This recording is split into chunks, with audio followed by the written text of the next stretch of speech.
Jeudi 12 septembre, bonjour à toutes et à tous, ravi de vous retrouver sur Grand Littoral TV, votre chaîne d'info régionale. À la une, vous le savez, vous en avez l'habitude, vos prévisions météo, ce sera un peu difficile aujourd'hui, un peu au cas par cas en fait, entre les territoires du Dunkerquois au Boulonnais. Ce sera radicalement différent, par endroits de belles éclaircies, de vrais coins de ciel bleu, vraiment le soleil dominera, et puis par endroits, les nuages et la grisaille s'imposeront beaucoup plus nettement.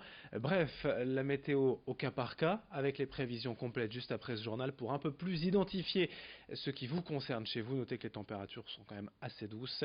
16 degrés relevés ce matin au lever du jour, 20 degrés cet après-midi à Dunkerque et à Saint-Omer, 19 à Calais.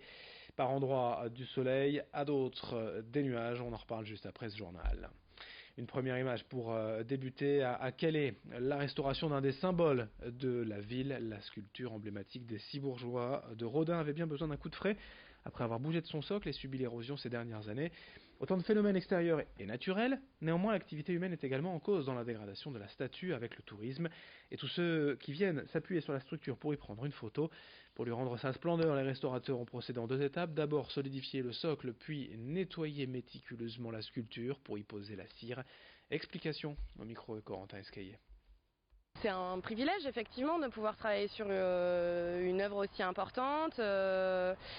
Et voilà, moi Auguste Rodin, c'est un sculpteur que j'aime beaucoup, donc effectivement la première fois qu'Antoine m'a demandé de venir travailler sur cette sculpture, j'étais quand même assez touchée, enfin c'est quelque chose quand même, et puis on a l'opportunité de les voir de près, de prendre du recul, de voir l'évolution lors de l'évolution du traitement, de voir effectivement, enfin voilà, de pouvoir les observer attentivement et de se dire ils sont quand même imposants, ils sont beaux, enfin voilà, il y a quand même quelque chose, c'est sûr.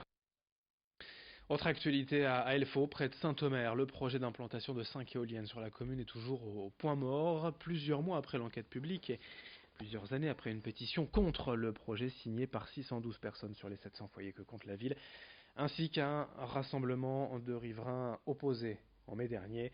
Le maire se dit de plus en plus pessimiste de voir un jour ces éoliennes tourner.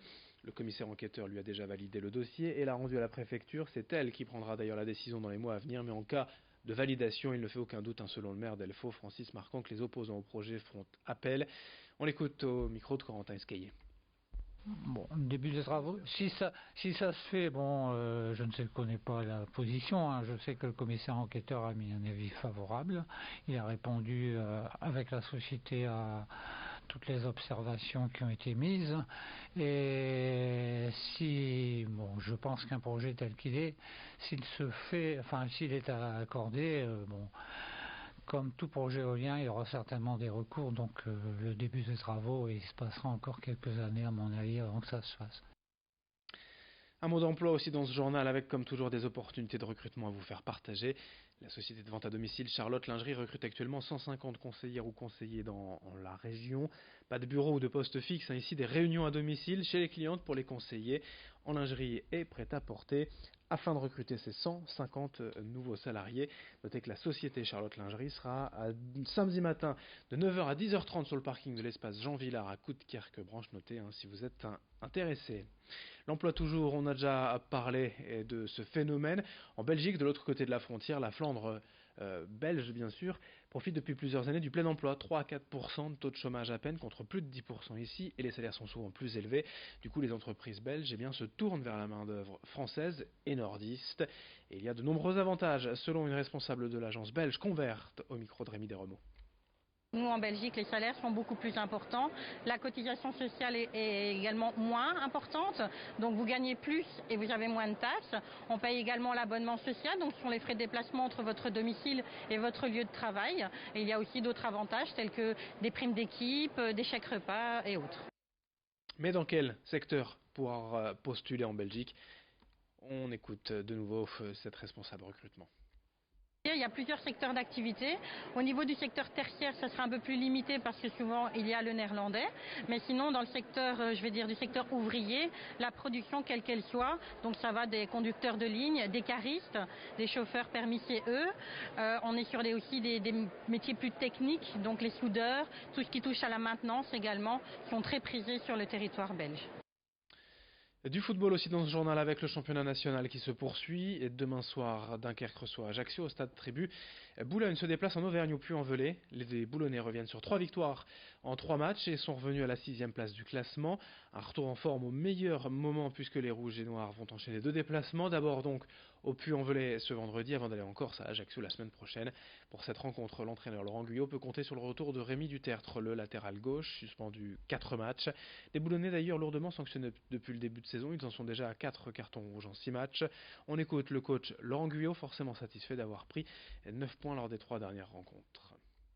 Ces 9 points nous permettent de nous resituer, mais ils ne sont pas suffisants par rapport à ce que nous on souhaite, c'est-à-dire grimper encore et aller titiller d'un peu plus près les équipes qui sont devant nous. Alors, il n'y a certes que 3 points avec la seconde place, mais on a 2 déplacements contre 2 équipes différentes et des ambitions différentes aussi, mais en tout cas des équipes, et les 2 je les ai vus puisque le dernier match c'était le Gazélec qui recevait le Puy, donc j'ai pu voir ces 2 équipes-là et c'est en tout cas des matchs bien évidemment compliqués et disputés, plus que compliqués mais disputés qui se présentent. Et je vous propose aussi d'écouter le défenseur boulonnais Rémi Dutertre. Vu de la tribune, on a un autre regard déjà. On regarde un peu tout ce qui se passe et franchement j'ai senti une équipe quoi. C'est le mot, une équipe, à l'image du dernier match, à 9 contre 11, franchement, dans l'engagement, vraiment, les soldats, rien à dire. Les 2 déplacements, est-ce qu'on les aborde avec un peu moins de pression parce que tu es à 3 succès de suite ou au contraire pas du tout? Non, je pense pas que c'est de la pression. Mais à l'extérieur comme à domicile, je pense que l'équipe veut rafler le maximum de points. Et franchement, je pense qu'on va y aller pour gagner. On y va pour gagner et prendre le plus de points possible.